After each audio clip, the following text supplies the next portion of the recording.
workers and on small businesses who rely on the sector to make a living.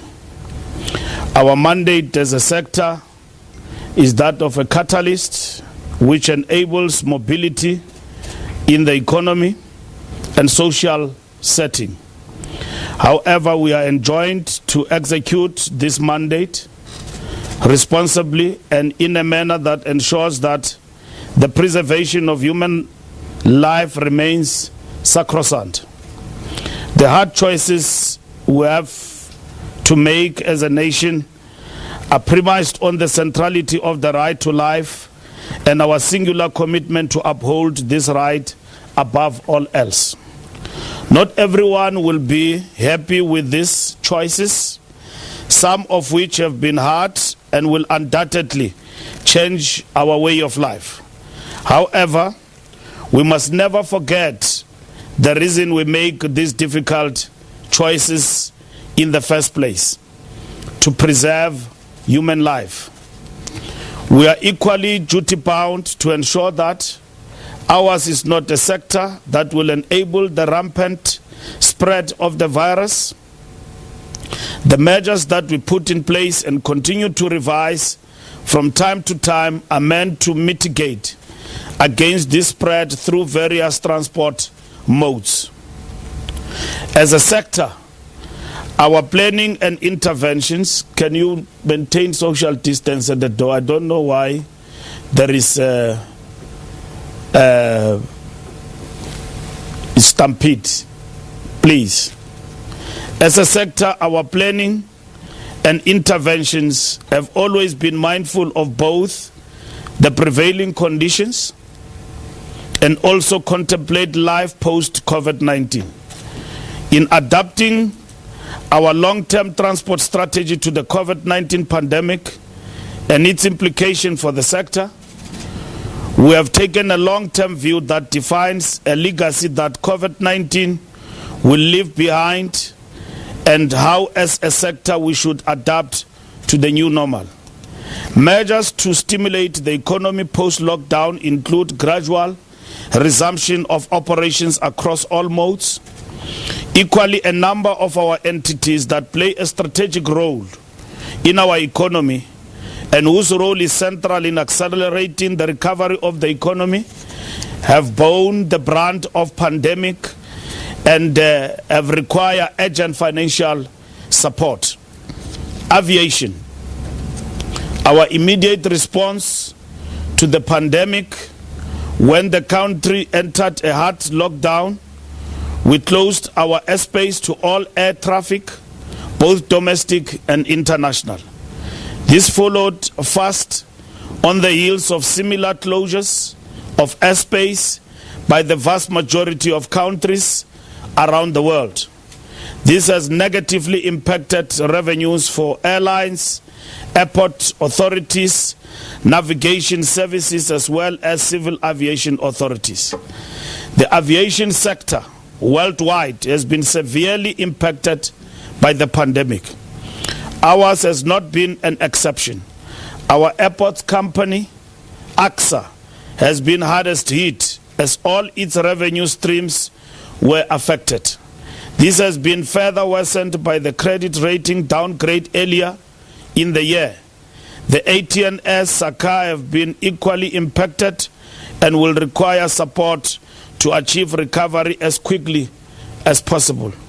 And I heard yesterday in Parliament during the Q&A with the President, one MP saying that aviation domestic limited opening has been the most insecure. It's highly secured, and in terms of mitigating the possible infection that people may get on the airlines.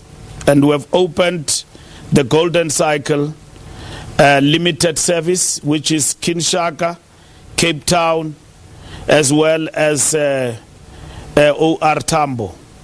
Now, we have explained all the measures so that it will be 100% occupation on board in terms of the airlines, and that among other measures we have taken, we have introduced HEPA, which is high efficiency particulate air filters in all the airlines, and which mitigate the possible spread of the virus on board.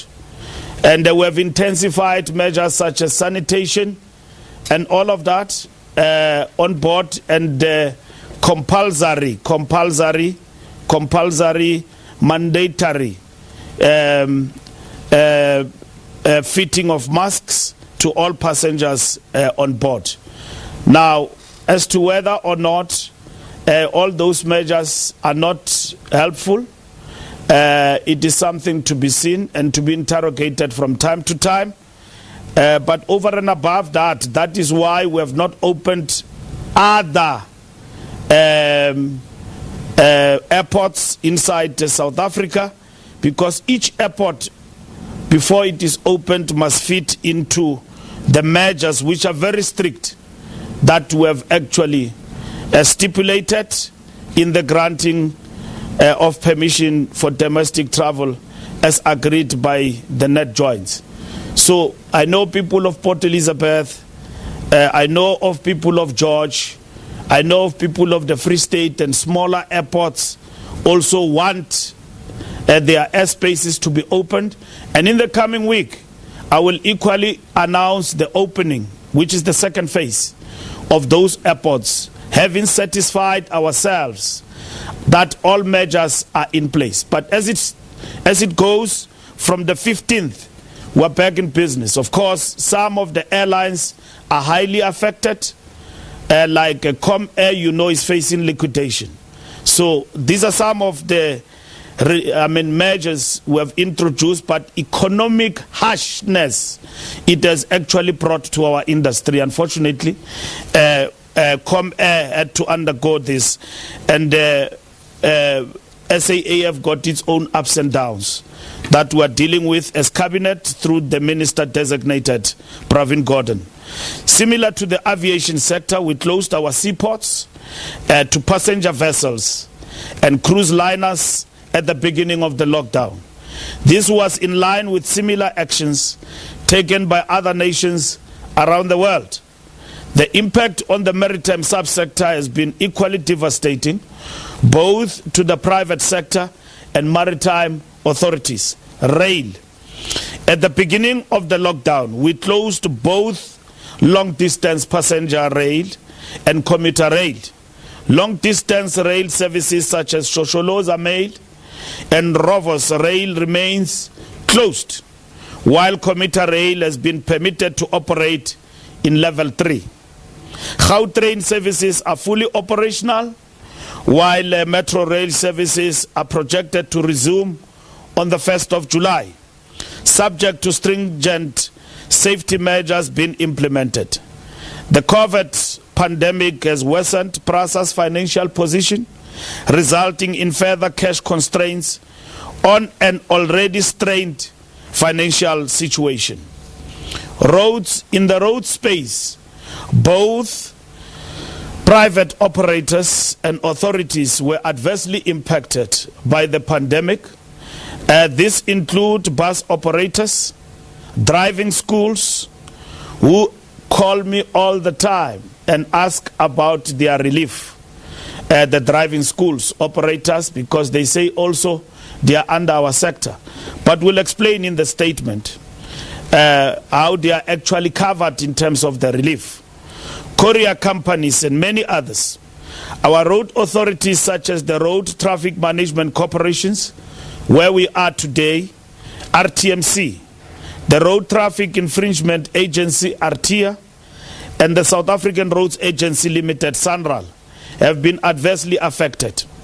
SANRAL not only suffered from loss of revenue, but the delays in capital projects have also had an adverse effect.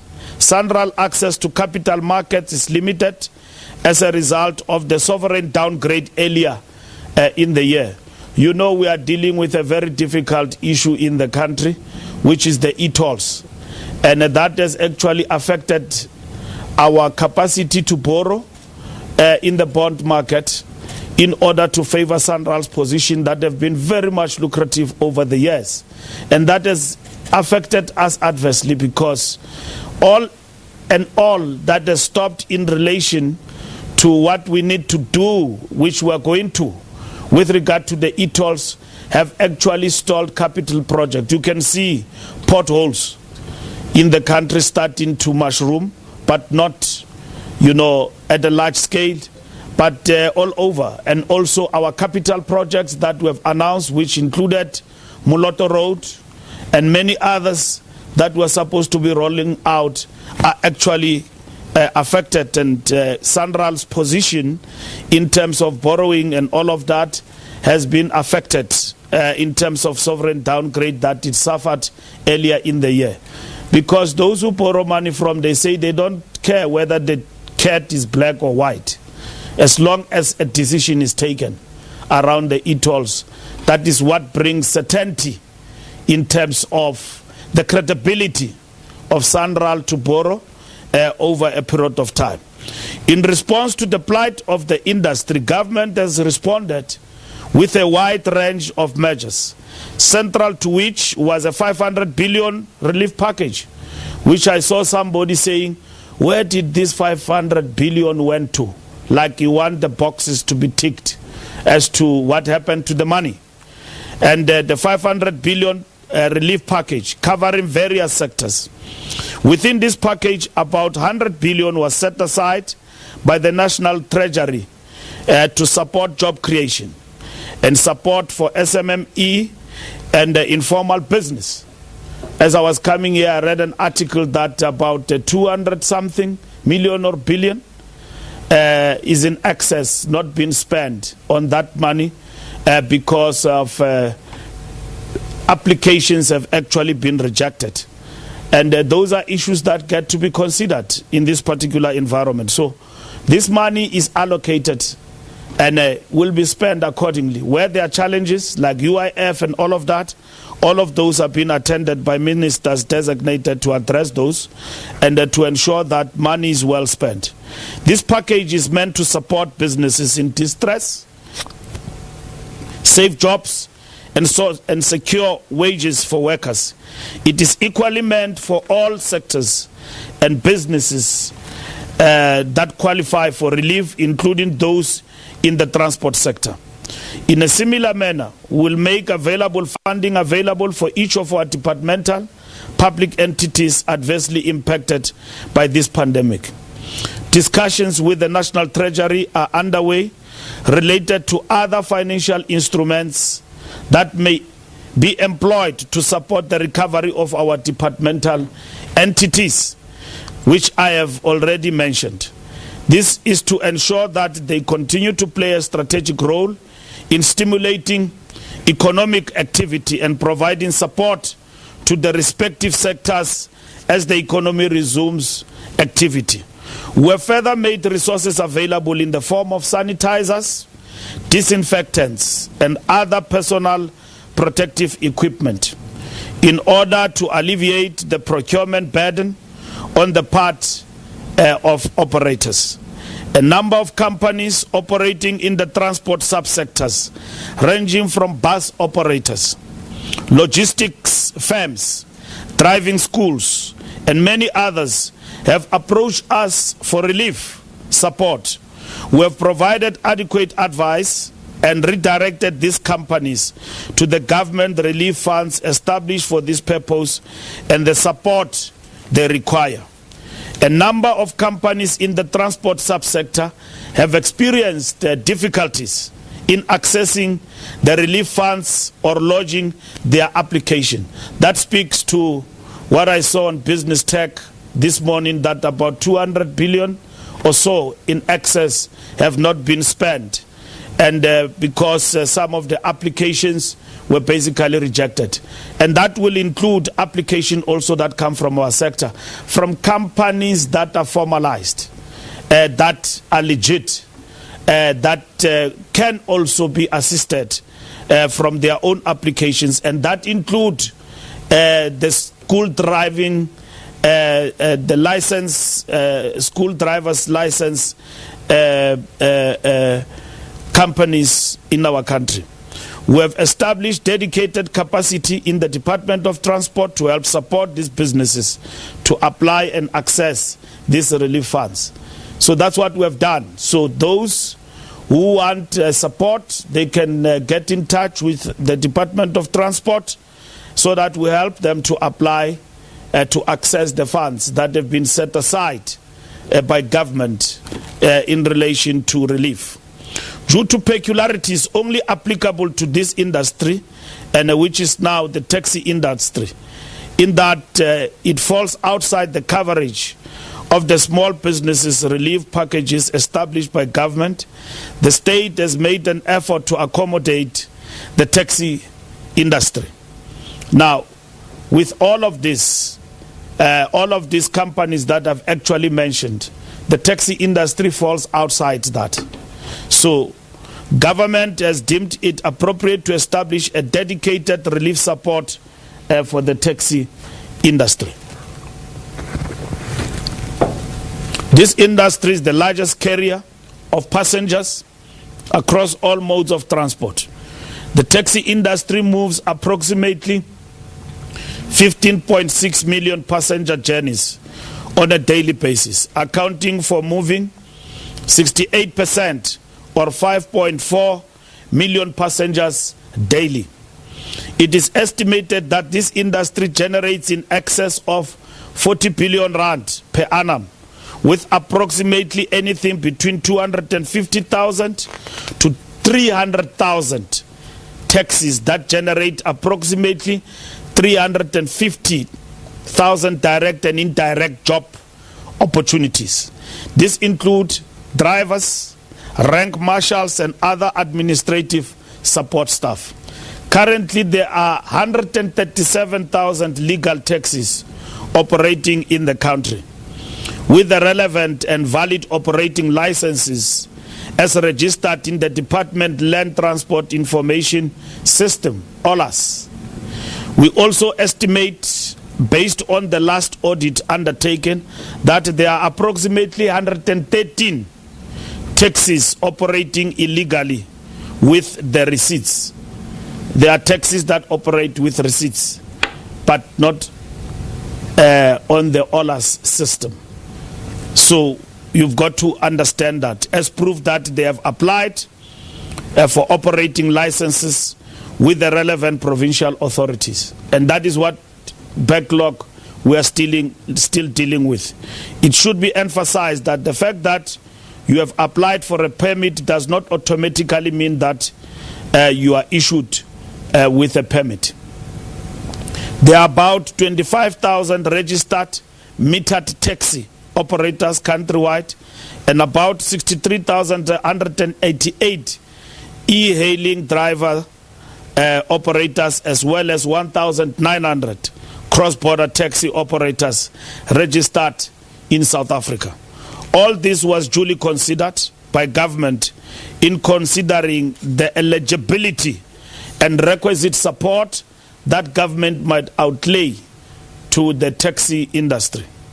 Government has duly considered the negative impact of the disaster management regulations in response to COVID-19 pandemic on the taxi industry due to the following reasons: a 30% reduction in the loading passenger capacity, prohibition of inter-provincial travel, and thereby the stoppage of long-distance taxi operations, and the closure of border and thereby the prohibition of cross-border taxi operations. Restricted operating times for taxis and the targeted transportation of essential workers during the lockdown, level 5. All of the above, this meant that the taxi industry was operating less than 60% of its fleet size and carried 30% less of its license carrying capacity. Almost 20% or more of the taxi industry experienced total loss of income.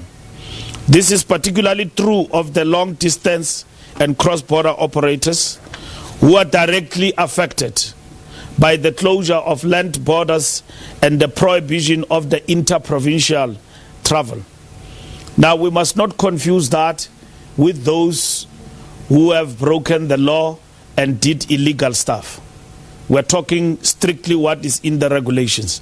There will be those who wanted to circumvent the regulations and basically go around, dark roads that are not national roads to avoid the interprovincial roadblocks.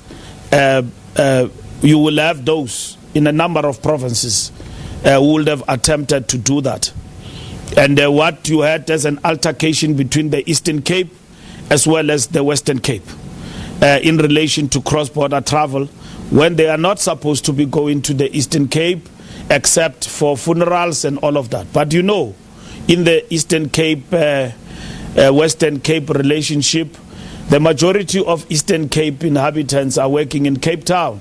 So the people you see in Samora Machel and Marikana, all those congested townships in the Western Cape are coming from the Eastern Cape, coming to Cape Town to seek for jobs and all of that, as job seekers and all of that. So this is what in history they were referred to as refugees, which is a concept we rejected, because nobody is a refugee in the Republic of South Africa. Anyone can go anywhere else to look for jobs.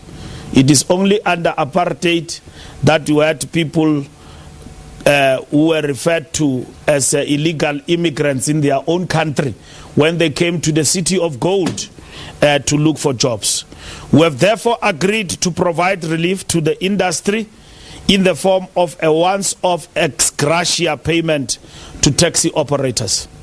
It should be emphasized that this is not compensation for loss of revenue as a result of COVID-19 restrictions, but rather assistance by government within the available resources and means, like all other industries.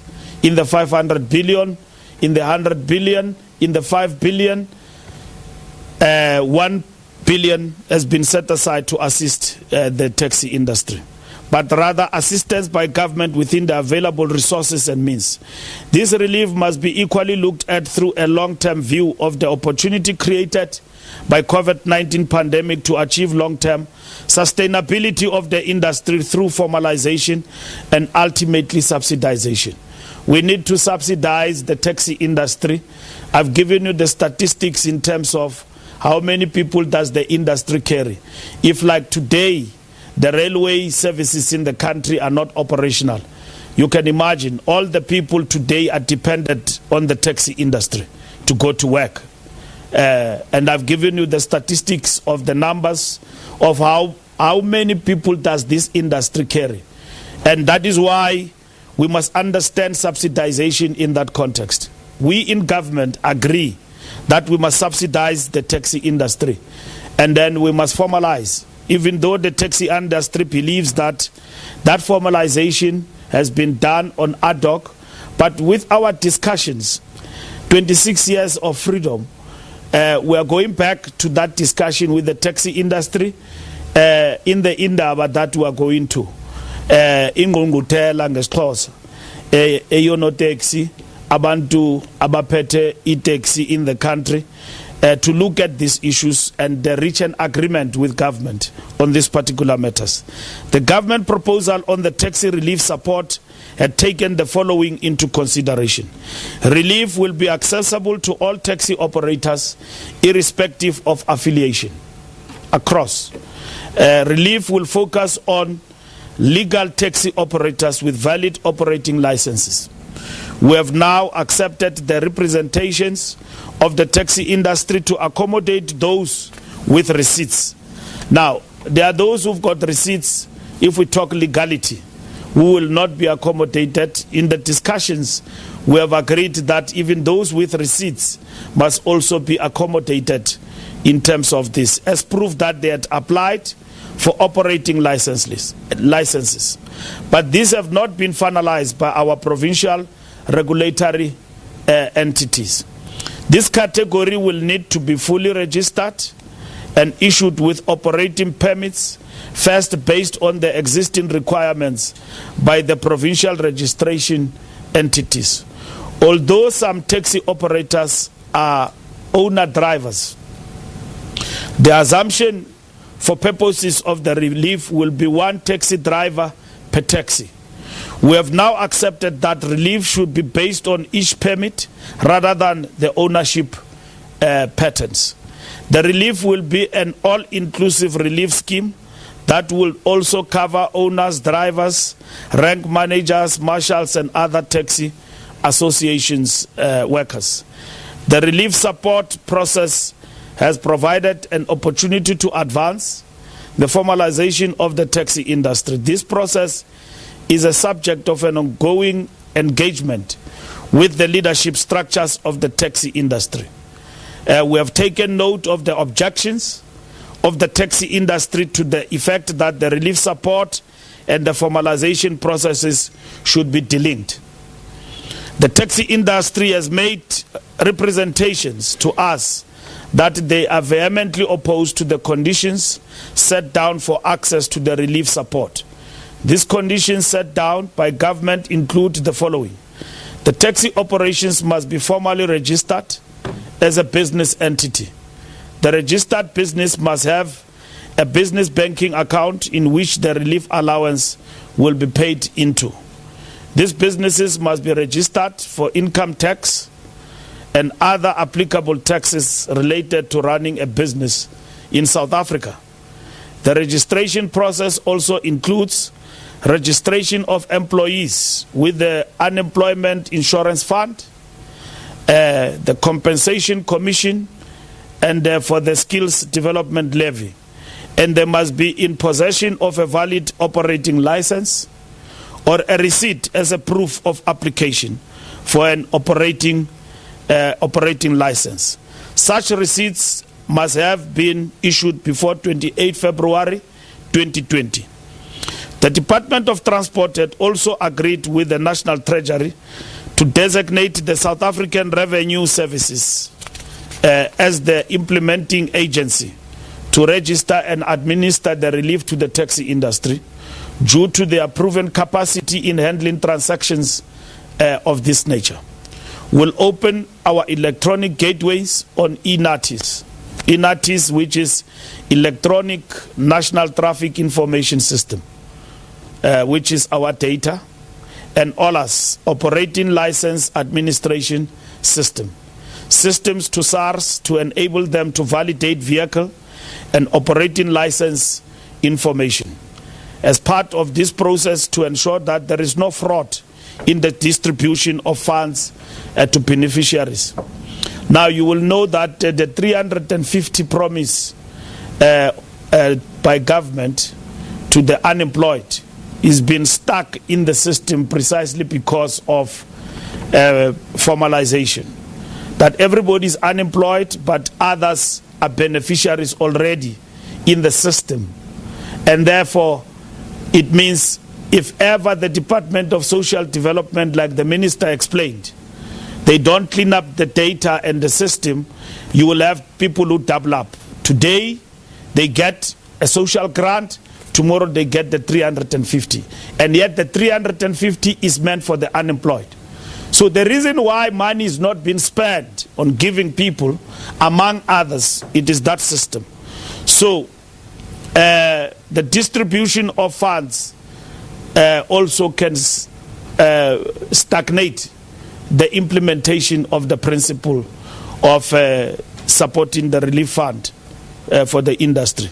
In contextualizing the taxi relief support, it is important to understand that this is amongst the largest relief packages for any economic subsectors provided for by government.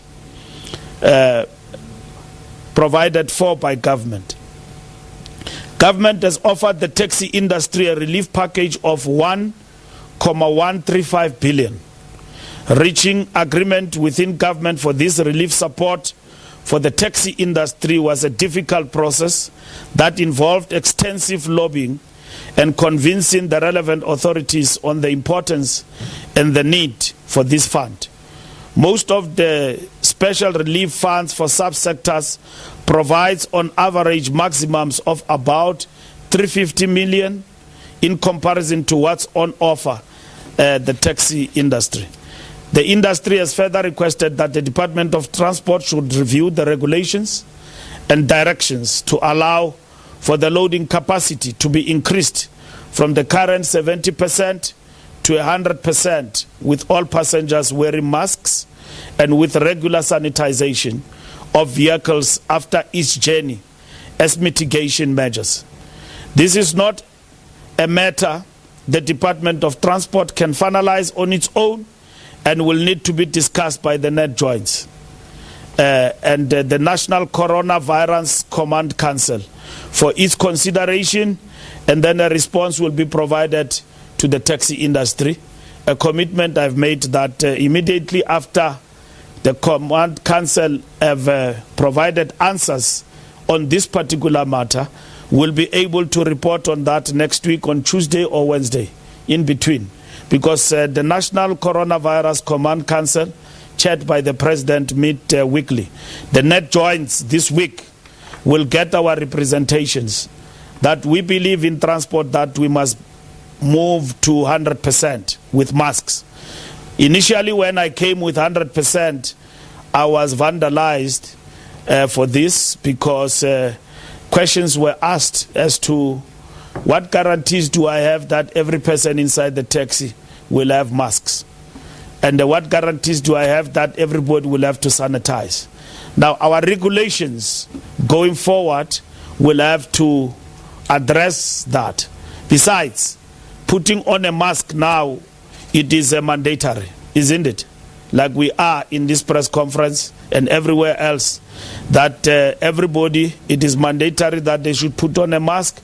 And the Department of Health have said that it is no longer compulsory that you must have these masks, which masks are surgical masks that are used in theaters and other areas. It meant that a piece of cloth around your mouth and covering your nose to prevent any droplets or coughing that you can have inside the taxi, so that you are actually covered. But sanitization in the taxi is and should be mandatory because you exchange hands, money exchange hands inside the taxi, starting from the last person and all of that. And I must explain this, that when you leave the taxi rank, you leave the taxi rank with 70%. But along the route, you end up 100%. That's what happens on daily level, because the taxis don't only operate from a rank, they operate in that route where you operate from. You are basically picking up people as and when they are available to their own destination. So when you get into the taxi, all the time, you must sanitize, because you are going to touch money that comes to from somebody who she or he is not aware that he's got corona, but is inside the taxi, he's not coughing. Now, it is compulsory that money exchange from the driver of the taxi, you must have this. And you must have the cloth. You can only take a breather when you are in an open space and alone.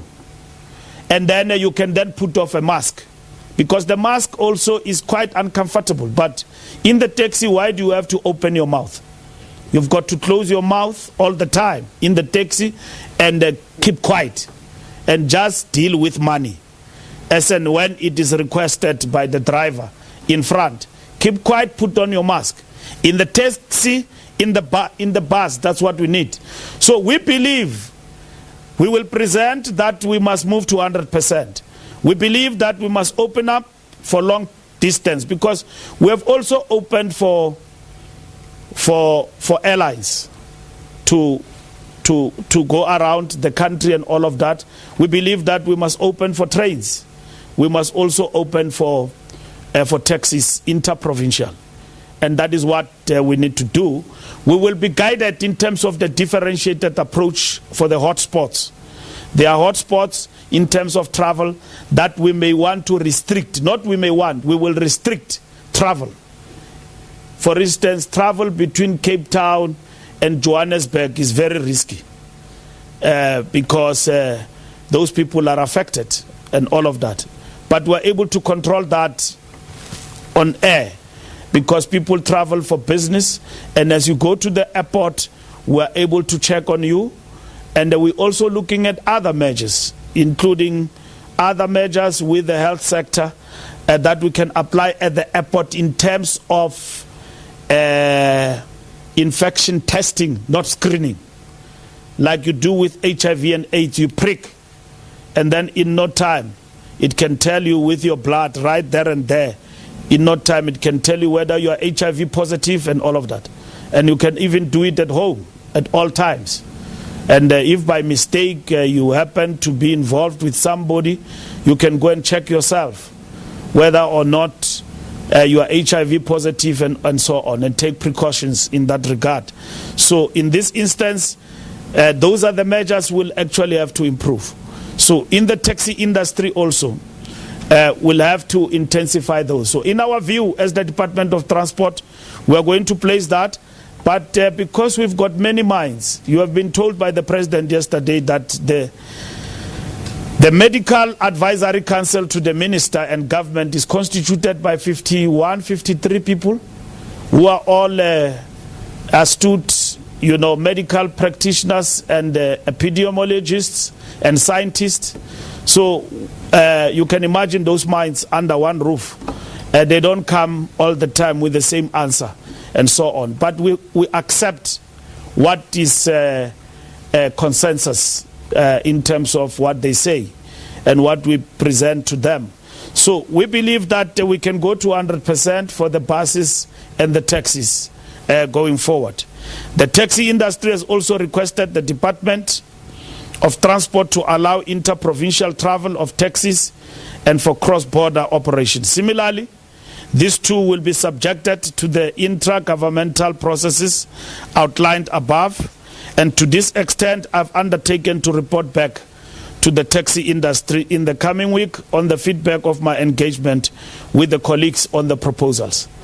I was also requested to intercede on behalf of the operators who are clients of South African Taxi Finance to ask for a moratorium on vehicle repossessions and also on an extended repayment holiday for taxi operators in distress.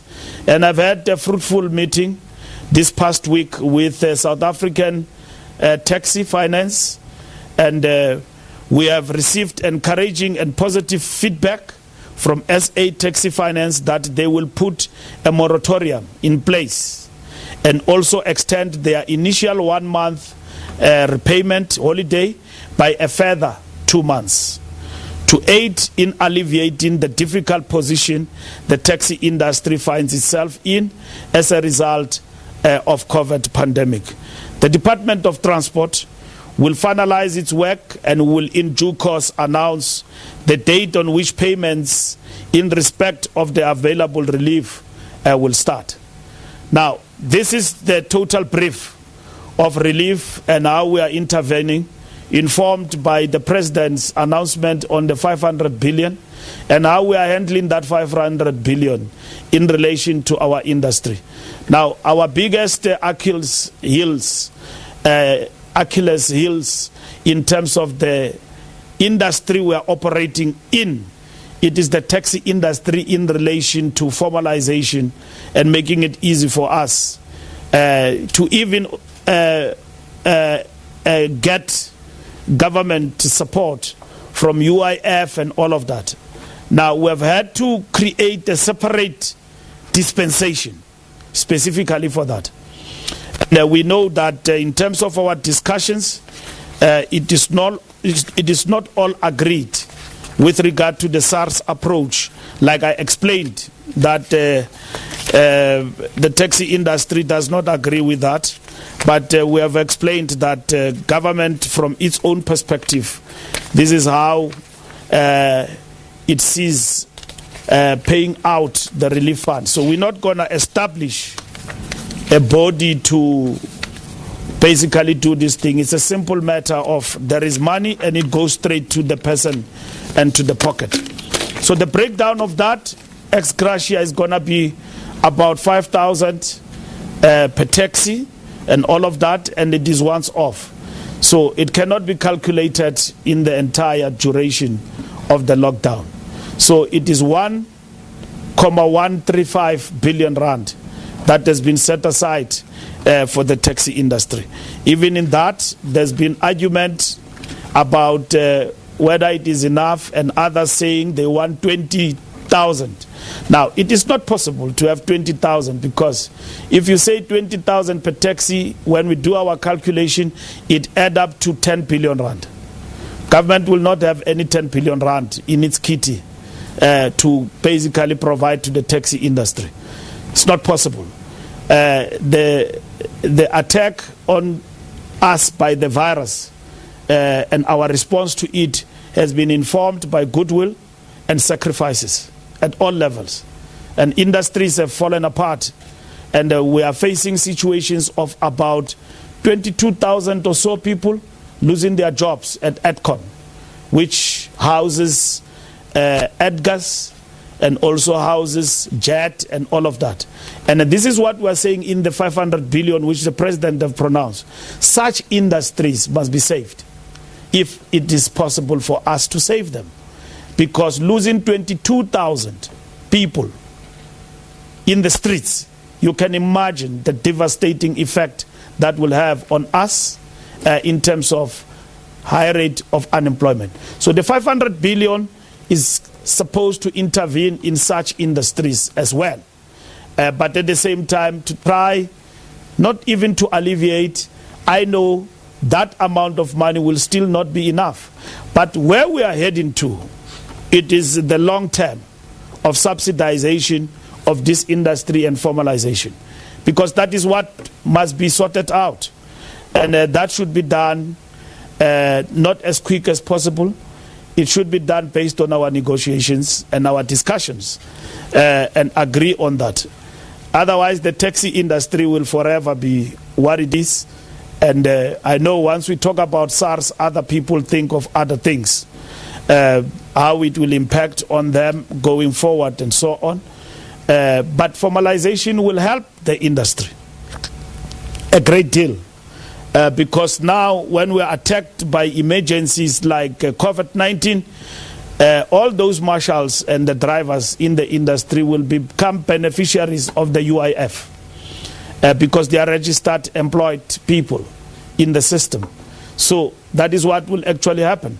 But this is an industry, 40 billion rand industry annually. And we've got to see that in practical terms, in terms of monetary terms, translated into livelihood and all of that. And I know that we're raised by the taxi industry. We went to school and supported by the taxi industry. It put food and bread on the table to this day. And it is one such industry that require our attention. And at the same time, intervention by government, but not government alone, working hand in hand with the industry as a whole. All the beneficiaries in relation to this relief will have to be South African. So it's not going to be a relief for people who are not South African, either in e-hailing, metered taxi, or minibus taxis. They've got to prove that they are South African if they have to benefit out of this relief. Thank you very much. Thank you very much, Honourable Minister. Indeed, transport is the heartbeat of economic growth and social development. As you've heard the Minister say, that the taxi industry is an integral part of mobility in South Africa. It cannot be left to chance. It will not be left to chance. It will be assisted as much as humanly possible within the confines of the fiscus. Minister, we have a couple of questions that have come in via WhatsApp. I'm going to start with this one from Zeb. Zeb Mutobela is from Taxi Times. Minister, Zeb would like to know, did Santaco and the Department of Transport decide on the way it will distribute the funds? How much will each stakeholder in the taxi industry receive? He puts there in brackets the taxi owner, the driver, the association staff, etc. I would also like to know, will the taxi industry become better governed now that government is supporting the industry financially? Then we also have a question from Govind Whittle from ENCA, with this one from Zeb Mutobela is from Taxi Times. Minister Zeb would like to know, did Santaco and the Department of Transport decide on the way it will distribute the funds? How much will each stakeholder in the taxi industry receive? He puts there in brackets the taxi owner, the driver, the association staff, etc. And Zeb would also like to know, will the taxi industry become better governed now that government is supporting the industry financially?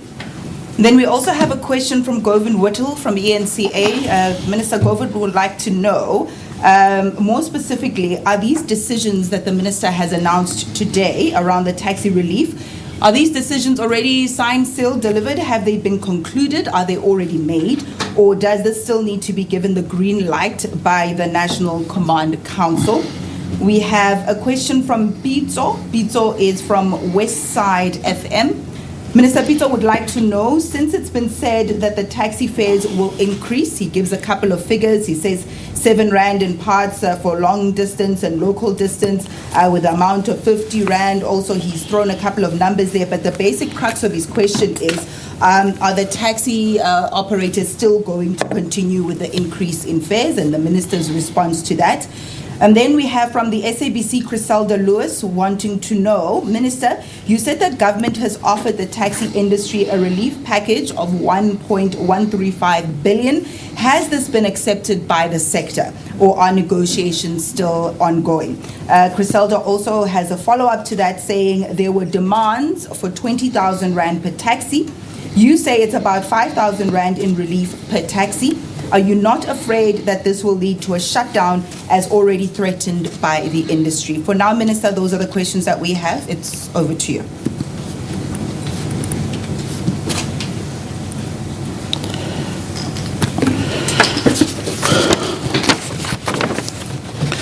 To start with Zeb, how much will each get? I've explained that this will be broken down to 5,000 per taxi, and is ex gratia, is once off. So it's not a compensation for the loss of income. It is a once off ex gratia support to the industry. Now, we can't even begin to compare that to the loss, because the loss is huge. If we were to compensate for the loss, it will add up to not a couple of billions of rands from the fiscus. So a relief fund that has been set aside, we argued also for the taxi industry. Now, you will know that there are billions set aside, which I've explained, and there are billions even in terms of that have been set aside for small businesses to access. The taxi industry is unable to access that because even before they make an application for that, the system kicks them out because they are not formalized. Now, when we put aside 1.135 billion, we put the conditionalities to help the process of formalization. Now, a driver's company, Lena's driver's company, that operates somewhere in the Eastern Cape in Goa, it is registered with the tax.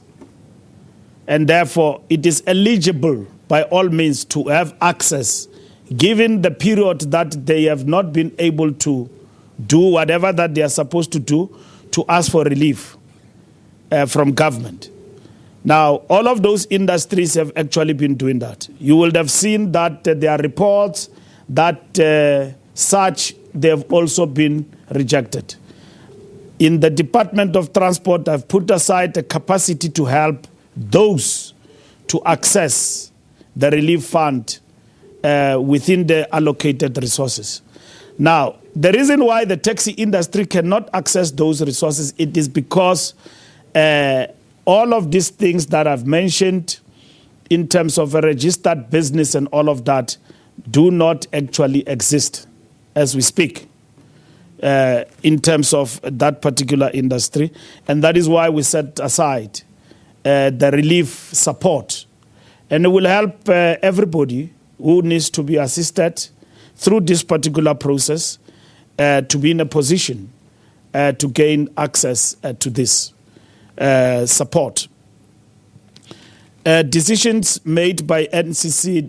NCC makes decisions, and I've explained that on Tuesday we will place all of this before the NCC. But the NCC have been briefed about the 1.135 billion, and the NCC itself understand quite clearly that government can't go beyond what it has placed to relieve the taxi industry. And the conditionalities of SARS and all of that, that goes with how this money is going to be disbursed to those who are eligible, have also been placed by NCC. So what NCC will consider is in relation to, among others, our discussions with the taxi industry, where they further raised their issues. Which minister will do that? I will do that next week on Tuesday, but also through the net joints. So the DG will present through the net joints some of the feedback from the taxi industry, but we cannot go beyond the quantum of 1.135 billion rand. And I'm explaining this because it was a matter of discussion in the public discourse that government is allocating 1 billion and then the taxi industry want 20,000 per taxi per month over a period of time. That is not possible from the point of view of the fiscus.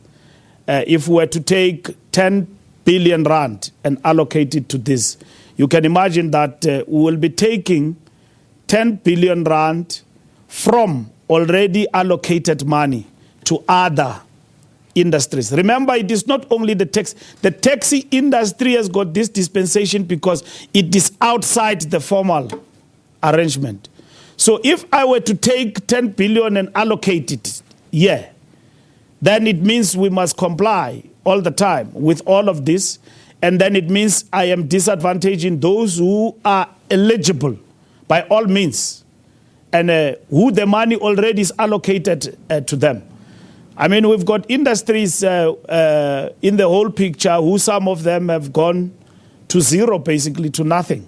If you look at arts and culture, it is nothing compared to the loss that one artist will lose from live performances that they rely on. There will be no discos, there will be no gigs for the rest of their lives, probably. If COVID-19 is still with us and we are not allowed to get to a festival, to listen to Casper Nyovest filling up another stadium. So you can imagine how much loss does he make. That 150 million probably is his income alone. And you can imagine, El Vovo sends stories every day about he have not even seen a cent of that amount of money. So, people will have to make ends meet, discourse, lockdown party there and there, sponsored by Hunters, which is alcohol. Guys have got to make some money, ends meet on the table. You can imagine. And then you look at the biggest industry, tourism. Minister Kubai, 200 million to people in hospitality who used to make how much per month? Obviously, over 20 million turnover in hospitality. Maybe one, hotel. Throughout the 3 months total shutdown, how much will they get? What will they make? Some of them have closed down. The other day I read Tsuhosan is closing, facing liquidation and all of that. Now, taxi industry is going to survive. It's going to survive with what could be little but something on the table. Formalization, subsidization. This is a sunrise industry. It's not sunset, sunrise. And with 40 billion rand turnover annually, you can imagine if it was professionalized, what will it be? Where will we be in relation to this particular industry? It's not an easy issue, you know, for reasons that we can explain, but it is to the benefit of the industry in the long term. Increase, what is Pizzo saying?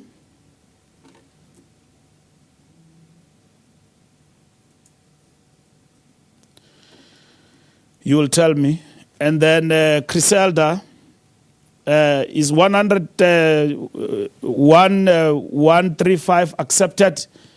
Of course, it won't be accepted. The industry told me in my face that they don't agree with that.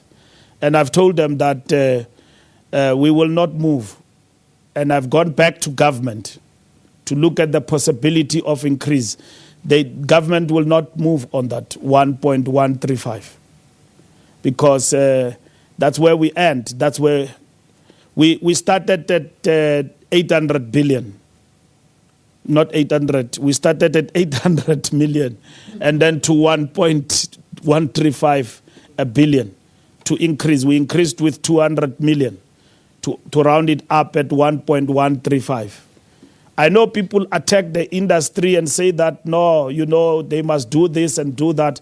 I don't think this is the time for that. We must go over this hassle. And we've got a bigger task in the industry to address formalization and address all the challenges that we're faced with. And we need to get back to business as quick as we can and get back to the table on all of these issues. The industry did not agree on these matters with me, Criselda. And I briefed them about this amount. And we have been in negotiations with them back and forth on this. And they've put their issues on the table and all of that. It can never be enough if you calculate the marshal, the driver, and all of that. And then others will even compare that, but at least some of them were operational. Even during the lockdown, they were operational, limited hours and all of that. I don't want even to venture into that discussion because to me it is nothing. It is nothing because they've made a big sacrifice to come to the party. And remember, the sacrifices we made was to save human lives. And we are told now the numbers of dead people and the numbers of infection could have skyrocketed long time ago. Now, the numbers are going to increase according to health. But when they increase, we should be in a position to fight back. We've got beds. They might not be enough, but we have had a space to have beds. This is essentially a health matter. Now, if we did not shut down at that time to flatten the curve, and then we are visited by this and we are overwhelmed by numbers like Italy, where will we be to fight back? We now know where the problem is. Where are the hotspots? We know that we are going to grow exponentially. And how are we going to fight that off? And then building the capacity within the system to push that back. Now, Dr. Mkhize says yesterday, we must not be shocked when the numbers increase. They are going to increase. Me, you, and all others. This morning I was told that a comrade of mine in the Western Cape, very close to us and in the ANC, have passed on. It's not the only one.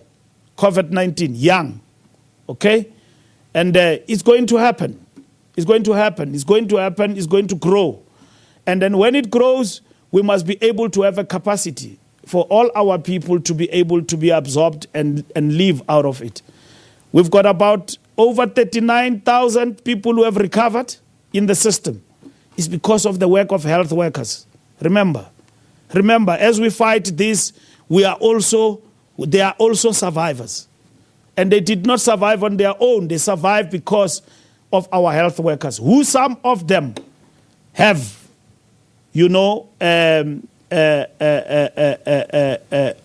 got infected. But over and above that, there is no cure. But there is medicine on the side that we can use now, just like you get grandpa for everything. Now, there is something that has been announced, and then that if you've got COVID-19, you take that, your chances even of survival are 100% guaranteed. So those are good developments in this fight. It's not an easy one, like others want to make us believe. And it's not a defensive thing. Once we start to be on the defense, then we're getting it wrong, and we're getting it politicized, and we're missing the point. Because there's nobody who's got answers. Where I know people are politicking about COVID, it's in the US because they are facing an election. So a president this coming week or coming days will fill up a hall full of people irrespective. So there's been a back and forth. We've got it here in South Africa about opening the industry, not opening the industry. It was all hunky-dory when we started. But when the going gets tough, and others start to look at the political mileage, and others start to look at the economic aspects, all vested interests come to the fore, but government must govern. And at the end of the day, the economy must open. It must open gradually. Now, when we open the economy and then we get kids get infected in the schools, it's not an act of stupidity and using kids as a guinea pig. As a government, is how are we going to react and overcome that? You know, and overcome the fact that schools are closing down, kids are getting infected. If you've got more than 10,000 kids in one school, it is possible that they will be infected. Our education system, COVID-19 arrived, other schools, kids are studying still under the trees. In other schools, toilets are not up to speed. Other schools, there are no toilets. There's no water. And we've got to bring in measures, temporary measures. When COVID arrives, people don't have water in Zingi. And then we've got to get water to the people for temp. And that is why people have been raising, can we sustain some of the measures of COVID-19 that came at speed? Yes, government must sustain them, because we've been able to do things that we could not have imagined being done in a normal environment. Like 2010 World Cup, we're able to build, and everybody asked, oh, this was for the cameras. After the cameras, we're back to our own ways. It was for 2010. Can what happened in 2010, infrastructure work and all of that, continue? We did that because it cushioned us from our economic point of view. Recession came globally and went past us because of our infrastructure program for 2010 World Cup in South Africa. Can that be sustained? Is what we're trying to do right now as we speak. Can what we're doing in COVID-19 ensure that people who are drunk on the roads, they stay behind the bus? Because nobody was drunk on the roads for some time. There were no accidents. Can that be sustained in terms of our laws? Yes, it is sustainable. We have seen it. And that is why our bill that is before Parliament now, to take alcohol to zero, no longer 5%. And only South African Catholic Bishops' Conference opposed that. But we said that we want 0% in terms of alcohol in the blood, 0% alcohol in the blood. And so that's where we are going. And then shut down the industry. There's no need for shutdown.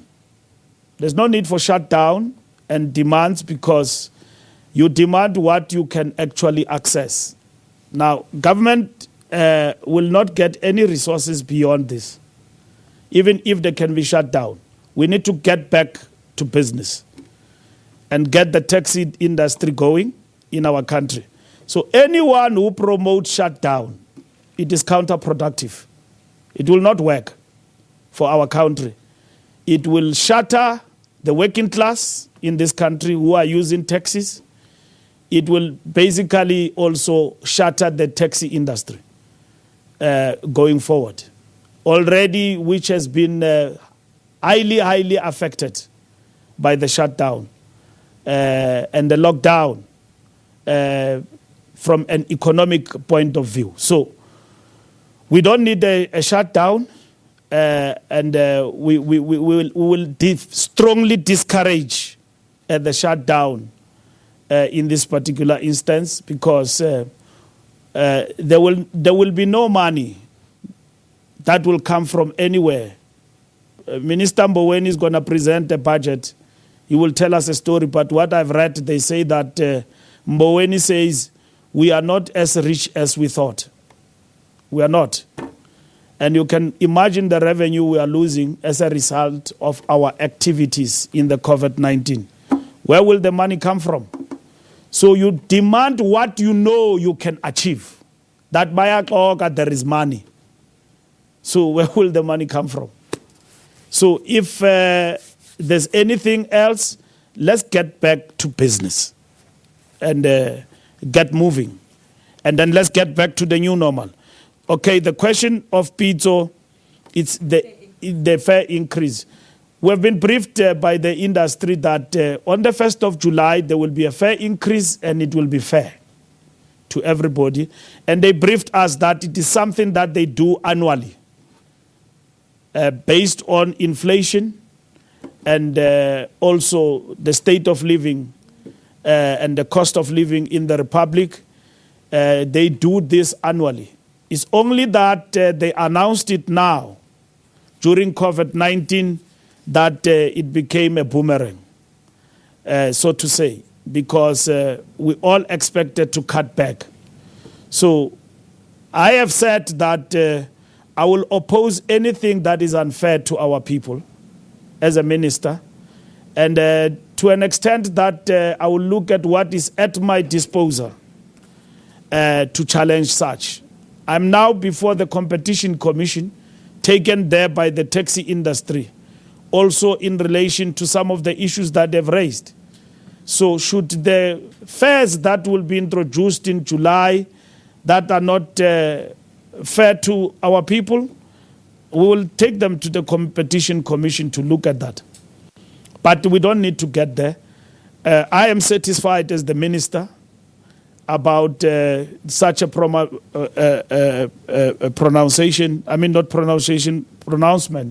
about the increase.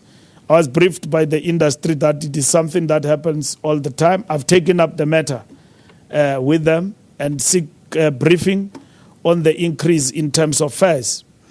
I've seen this happening in Alexander, where it was announced that the taxi industry in Alexander is going to increase the fares to almost 300%.